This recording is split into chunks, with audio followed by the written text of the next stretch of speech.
May sasakyan kayo? Yung pong sakay crash. O sige. Ma'am Grace, asan? Ikaw magdadrive? Opo, magdadrive. Attorney Arden po. Grabe ka pala, ang driver mo. Attorney? Ah? Kasama din po siya. Masyado ka nang na-promote niyan. Sige, sige. Nasaan na? Brother, alam mo yun eh. Ako susunod sa'yo. Dito raw yun eh. Diretso lang po ito, sir. Diretso lang. Diretso ko na. Nasa si Bro Jerry? Ayun, doon na tayo. Sige. Okay, please. Thank you po. Thank you ha. Ingat. Kailan pa kayo dumating dito, Mrs.? Ikaw, ilang araw ka na? Magkaangkas po kami. Magkaangkas kayo? Deliver po kami. Ikaw, kapatid. Siya naman, asawa mo. By the way, sa inyong lahat, gusto kong ipaalam, kaya ako nandito as advocate. Yes, sir. Hindi as congressman. In other words, hindi ko ito trabaho. Yung police, hindi ko kilala, hindi ko nakasama sa assignment. Itong pamilya nitong rider, hindi ko rin kilala itong mga ito. Siguro kilala ako. And to give you background, kaya ako may ganitong advocacy. Ako bilang isang anak mahirap na lumaki sa bahay kubo, naranasan namin ng aming pamilya yung discrimination sa pagbibigay ng public service. And nung high school pa lang ako, attorney for your information, biktima na ako ng illegal arrest. Nangarap ako na pag someday somehow at nagkaroon ako ng position na may capability ako na tulungan yung alleged victims ng pang-aabuso. Kaya nandito tayo. Nandito ang PAW para magbigay sa inyo ng libreng serbisyo bilang abogado ninyo. By the way, for the information of everybody ha, ito naman public service, wala tayong pag-uusapang personal. As usual, ang practice ko naka-video. Kaya tayo naka-video para kung may mali, yung ating mga kababayan, especially yung mga ordinaryong tao, attorney, parang nalelektura na rin natin. Yun din namang mga kapulisan, kung may maling trabaho, malalaman nila para ma-address natin ito. At kung may mali nga, kung may mali, wag nang maulit. Sabi ng iba, si Colonel kasi may kinikita yan sa AdSense ng YouTube and Facebook. Para malinaw sa lahat, hindi ang interest ko kumita ng pera. Kasi kung ang interest ko kumita ng pera, ipagbabawal ko na gamitin ang video ko. Partner, dito nga kayong dalawa, yung arresting officer dito.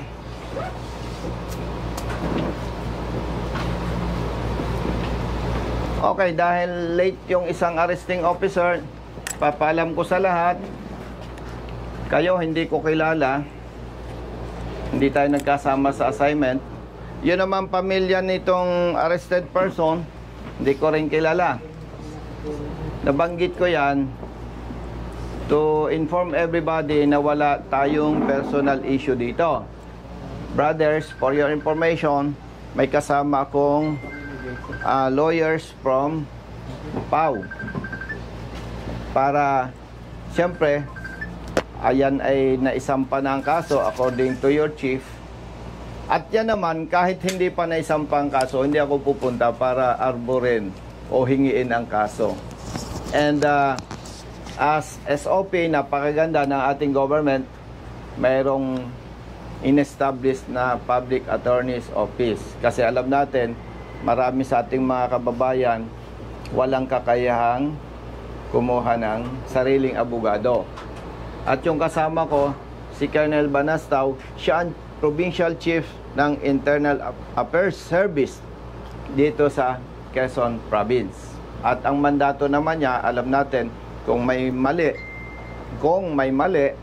sa trabaho ng pulis, sila mag-iimbestiga at sila magre-rekomenda ng kaukulang administrative sanction or punishments against police officers involved.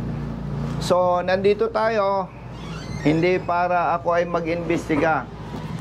Gusto ko lang initially malaman yung aligasyon ng arrested person. Taga saan ka? Santa Rosa Laguna. Santa Rosa, Laguna.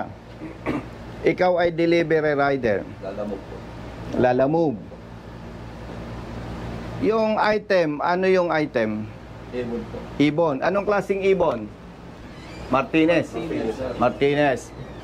Kung Martinez yung item, anong batas ang nilabag? Republic Act 9147 siya. 9147. Wildlife Act natin siya. Wildlife. Act. Kung ako ang umorder ng ibon, nag-booking ako. Tama. Ibig sabihin, kung ako ang umorder, hindi mo ako kilala. Hindi po. Parang nakatambay kang ganon somewhere. Oops, may nag-booking. Opo. Tama po. Inaccept mo. Tama po. Pinuntahan mo yung item. Opo. Pinick up mo. Opo. Saan mo pinick up? Silang Cavite po. Silang Cavite. Yung pinick upan mo, tindahan or pribadong individual? Bahay po. Bahay. Pagdating mo doon, ang nakausap mo, lalaki, babae. Lalaki po. Anong sabi sa'yo? Yun daw pong, ito na daw po ang pick upin ko na order no nag-book. Okay. Siyempre, in good faith ka, hindi mo naman kilala ang umorder, inaccept mo. Opo. Kinuha mong item. Opo. Tapos, base doon sa booking, saan mo i-deliver? Lucena City po. Nasa Lucena City tayo, attorney, ano? Okay. Nandito tayo sa police station ng Maritime. Nung mag-deliver ka, malayo dito, malapit. Malayo po. Saan lugar? Paglabas po dito sa kanto, yung pong parang diversion road. Yung meron pong building doon na parang lechonan. ICAS lechon. Doon po mismo sa ICAS lechon sa labas po. Dahil ikaw ay rider, nakakaintindi ka, humigit kumulang ilang kilometer? 500 meters po. Okay. 500 meters. No? Parang kalahating kilometro. Okay. Pagdating mo, sino ang nakaharap mo? Yung pong umorder, yung pong bayad, yung pong bumili. Sino? Si Sir Igiya po. Nung kaharap mo na siya, anong naging pag-uusap ninyo? Bali, tumawag po sa akin yung inorderan niya. Kaya wala daw pong Gcash si Sir. Baka pwede daw po ako na lang ang mag-Gcash. Ikaw, sige po, pwede naman po ako mag-Gcash. Pero sabihin niyo po sa kanya, tawagan niyo po siya para maibigay po sa akin. Ngayon po, nung nagkausap kaming ganon, binaba ko na po yung telepono, yung cellphone ko po. Inaantay ko po na tawagan siya. Pagdating doon sa destination, automatically, siya ang nakaharap mo. Opo. Brother, paano mo nalaman na may deliver siyang ibon? Sige. Sir, ang kakontak ko nun sir, yung kontak ko na nagangalang Boss LJ. Siya bali sir, yung nagbibigay sa akin ng info kung nasaan na sir, yung item sir. Oh. In other words, alpha mo yon. No sir, hindi ko, yun sir ay, May communication ka sa kanya. meron, sir. Siyempre, Yes sir, meron. kung ako nagbibigay sa'yo ng info, Yes sir, meron. may communication na. Pinagdala namin sir. Opa. So, ibig sabihin, may umorder ng item, nag-booking, sa salitang Tagalog, ang malas niya, attorney, siya ang nakatanggap ng booking. Okay? Tapos, nung i-deliver niya yung item, ikaw na ang sumalubong. Tama? O, si attorney? Tapos, ang nagsampa ng kaso, sino? Ikaw na rin. Anong participation mo, kapatid? Arresting officer sir. Ikaw ang arresting officer. So, ikaw ang umaresto. Oh, very clear. Attorney, ikinulong nyo Siyempre, kinulong nyo, hindi nyo pinalaya eh. Technically, kinulong nyo na rin yan. Sinampahan nyo ng kaso na dapat naman tinanong ninyo, ikaw ba ay may kukuning abogado? Wala po. O sige, proceed tayo sa PAW. Ma'am, arestado itong tao na to. Kailangan po niya ng abogado. Mag-provide kayo. Dapat ganun ang ginawa. Tama po ba? Dapat ganun ang ginawa nyo.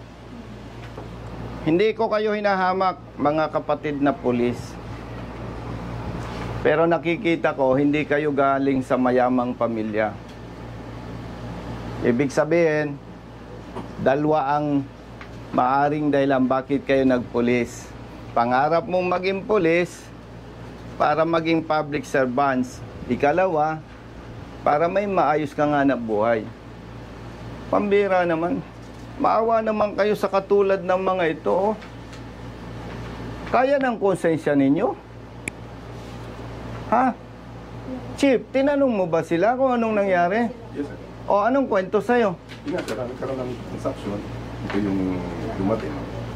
Oh. Ang depensa O sige, diretsohan tayo dahil official ka naman. Yes, sir. Do you think hindi siya biktima? Parang ako lang eh, may sige, baka hindi mo naintindihan ang sistema ng Lalamove.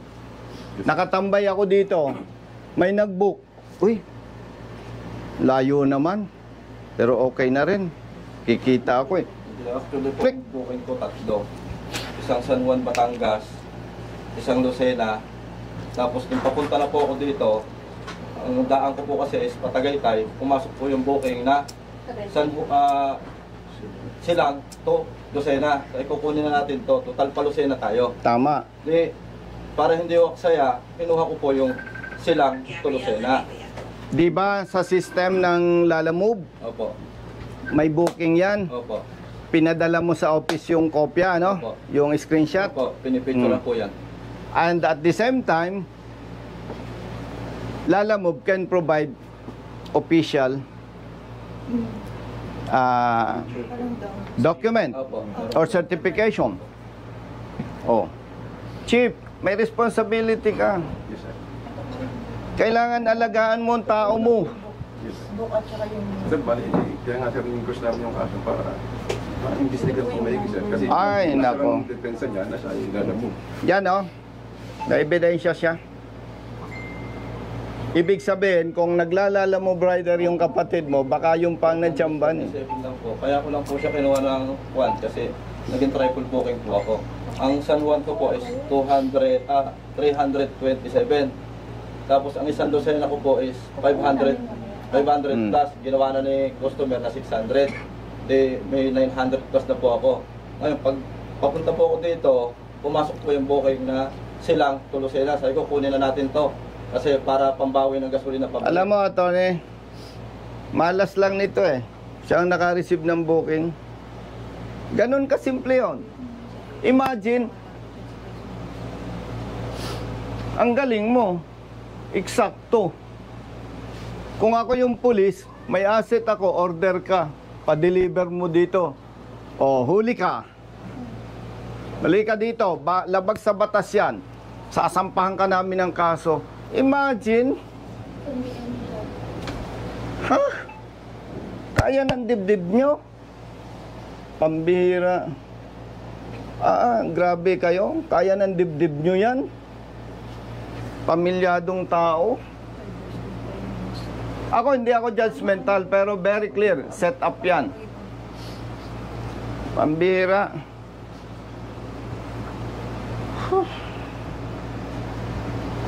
Grabe kayo. Buti nakakatulog pa kayo. May pamilya ka? Meron, sir. Ilang anak mo? Isa, sir. Ikaw? Di may accomplishment kayo? Oh. May accomplishment kayo? May re-report kayo? May arrested person kayo? Wow! Ang galing! Tapos nito, imagine, 6 ang anak. Kaya ng dibdib nyo. Alam nyo, yung mahihirap na tao, isang araw lang walang hanap buhay, gutom ang buong pamilya. Imagine, ang bigat, ang grabe ang dibdib nyo ah. Alam nyo, brothers, yung masamang gawa sa kapwa, may balik yan. Maniwala kayo sa akin. Ako, dati akong pulis ha. Hindi ako kaaway ng pulis. Kaaway ako ng tiwaling pulis na hindi tama ang ginagawa. Imagine. O ano sabi sa inyo sa prosecutor's office? Napipili po ako. Ang una po is, kung lalaban daw po ako is, mga 1 week, 1 month daw po o mahigit pa ang magiging proseso, pero ililipat daw po ako sa kulungan. Ngayon, yung pangalawa daw pong option is, aminin ko na lang para 1 week po ma-process na, dito na lang daw po ako mag-i-stay sa kanila. So inamin mo? Inamin mo para po mapabilis talaga ang proseso. See? Kasi may maliit akong bata na 5 years old. See? Bali sir, wala pa po tayong kopya ng inquest resolution. Nasaan yung inquest resolution? Napadalhan na po kayo. Kasi nagtanong kami Thursday daw po. Tapos na. Last week. Wala pa sir, kasi ang sabi sir, hinihingan siya ng indigency para magawa yung resolution para mapababa po yung pensa. Kaso nga lang po, nung dumating na yung indigency, late na po. Holiday na po. Tapos nag-holiday po ng Friday sir. Maniwala kayo sa akin. Maniwala kayo sa akin. Hindi po pwede ang kay General Torre. Maniwala kayo sa akin. Ang gusto niyan trabaho, yung tunay na trabaho, hindi ganyan. Kapareho din yan sa drugs eh. Yung ginagawa ng iba eh. Iba lang ang item. Sa ngalan ng public service, hindi natin ito pwedeng patagalin. Sa katulad nila na walang pinag-aralan, mahirap lamang na tao, isang kahig, isang tuka, stressful masyado yan. Dahil wala kayong may pakitang resolution, hepe, with your personnel and arrested person and his family, punta tayo sa prosecutor's office. Walang violation doon. Tama ba, attorney? Okay, let's go. Alay kayo. Floor sir. Anong floor? Fourth floor. Fourth floor. Sige, fourth floor. Okay, sir. Aspas, 1, 2, 3. Okay po. Salamat po. Yes, ayun na. Ma'am, una na po kayo sa elevator. Salamat po sir. Okay, thank you. Sir. Okay.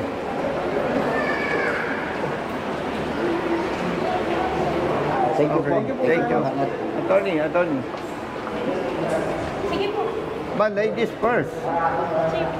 Ladies first. Ito, dalawa naman po. O, dito tayo.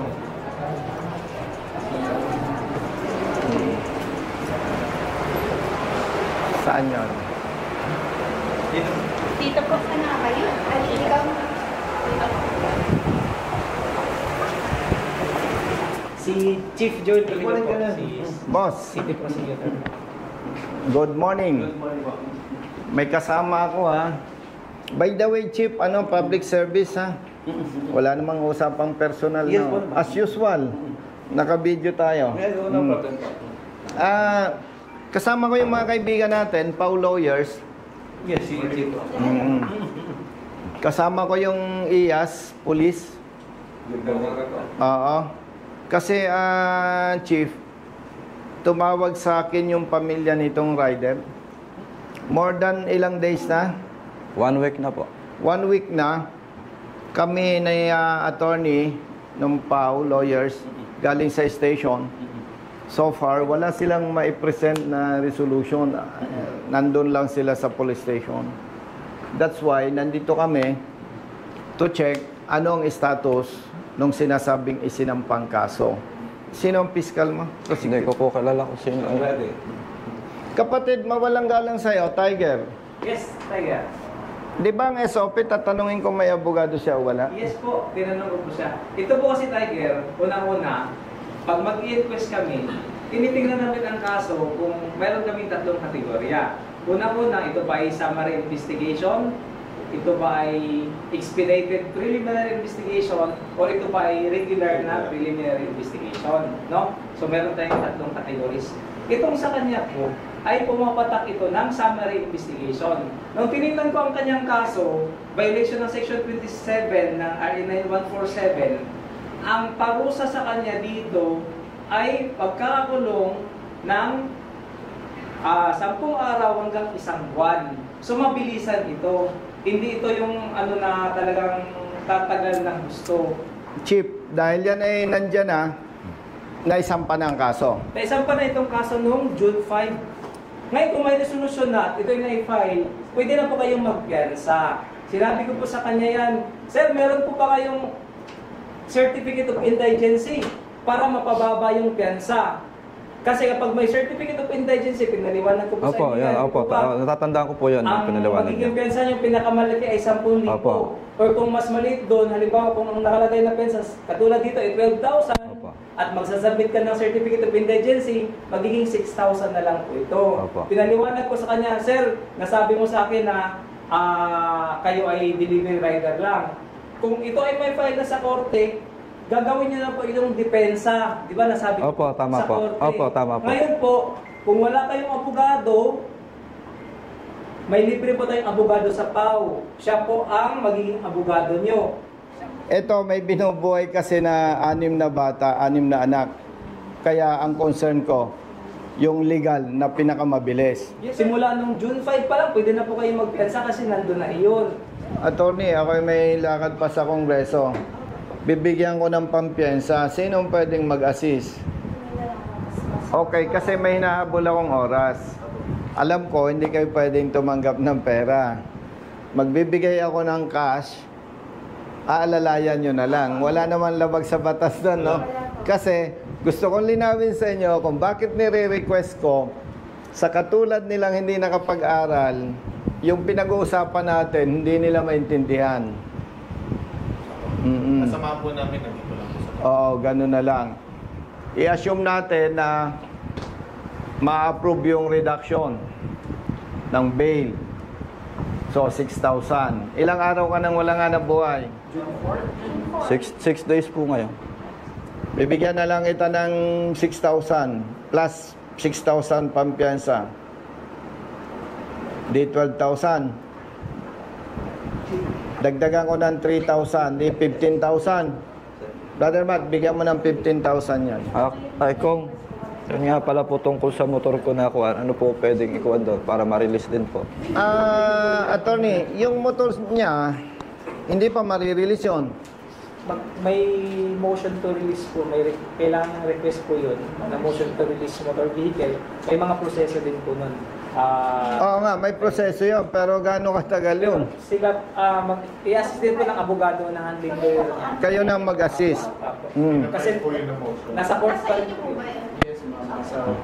Kailangan po po namin ng certificate na na-impound sa kanila. Tapos po ay mga ORCR, picture po. Saka gagawa mo po ng affidavit po.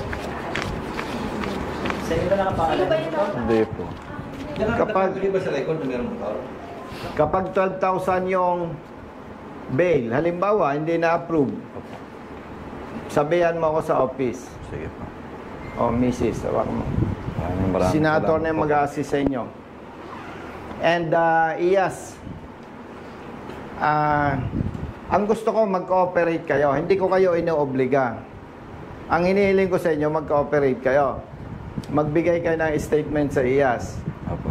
para maimbestigahan.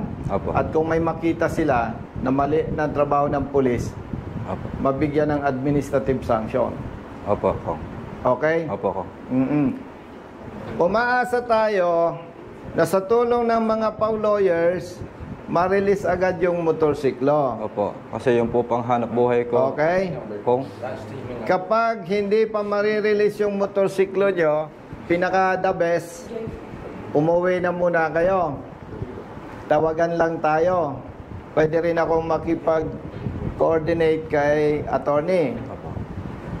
para hindi sayang yung oras nyo. Alam ko, nakaka-stress yung nag-i-stay kayo sa police station. Sobra po. Dahil masakit sa inyo yung dinanas ninyo. Stressful masyado yon. Malinaw sa'yo? Opo. Ngayon, habang wala kang motorsiklo, di wala kang hanap buhay. Sagot ko yung wala mong sweldo. Salamat po ko. Basta ang gusto ko lang, sa ngalan ng batas, mag-cooperate ka. Sige po. Okay? Opo. Ganun lang kasimple yun. Walang personalan, no? Ang request ko lang sa PAW, pare-pareho naman tayong Pilipino. Hindi naman tayo magkakaaway. Pero pag may nakita kayong mali, ang request ko lang, sampahan nyo ng kaso kung kinakailangan. Tama ba? Lagi po kami ganun. Oo, kasi ang interest lang natin dito, yung mali, may tama. Para kung may mali, wag nang maulit na may nasasakripisyo. At sa parte ng administrative naman, may iyas. Ang interest lang natin dito, kung makita na may pagkakamali ang pulis, mapatawan ng kaukulang parusa para huwag nang maulit pa. Oo, so yon. Salamat sa mga PAW lawyers and Tiger. Chief, salamat. Thank you very much, bro. Nice meeting you. Salamat, Tiger. Attorney, salamat. Partner. So, tawagan na lang tayo. Tawagan tayo. Natutuwa ako kay Chief Acosta. Tumawag ako kagabi, gabi na talaga.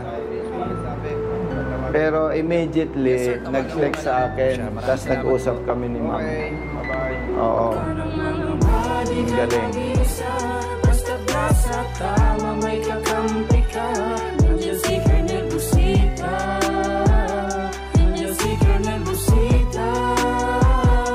Huwag ka naman ng body ka nag-iisa. Basta sa tama may kakampi ka. Nandiyan si Colonel Busita. Nandiyan si Colonel Busita. Bilat sa init, minsa'y basa din ng ulan. Pawis na gumuguhit sa mismo ring katawan. Kadalasang sumisingit, pagod nararamdaman. Ngunit diretso sa pagpihit, kumalaman ng tiyan. Bawat daan ng masikip, pinipilit malusutan. Marating lang ang lugar na dapat kong puntahan. Maihatid ng pagkain, serbisyong nakalaan. Para sa mga taong kailangan kong pagsilbihan. Napili kong hanap buhay, makipagsapalaran. Magdamag man sa daan, puyat man ay tatatagan. Para sa pamilya ko na laging nakaabang. Handa akong gawin lahat, mabuhay lang ng marangal. Kahit pa may sandaling tila ba natatapakan ng karapatan sa tuwing minsan ay nararanasan. Di patas na pagtingin ng ilang nanunungkulan. Mga taong abusado sa kimsa kapangyarihan.